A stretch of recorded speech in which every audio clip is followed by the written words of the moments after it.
Tandaan nyo, kapitan ang kaharap nyo. 13 years akong naging barangay captain. Huwag nyong lokohin ang inyong mga report at inyong kapulisan.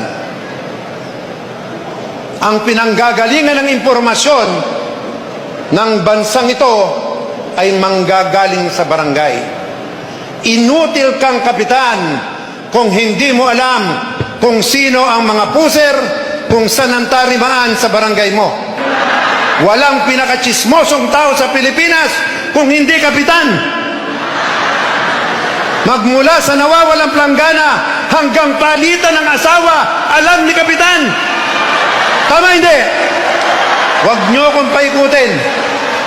Kaya kung ang hinahanap lang natin ay mga puser, magnanakaw, akyat bahay, alam ni kapitan yan.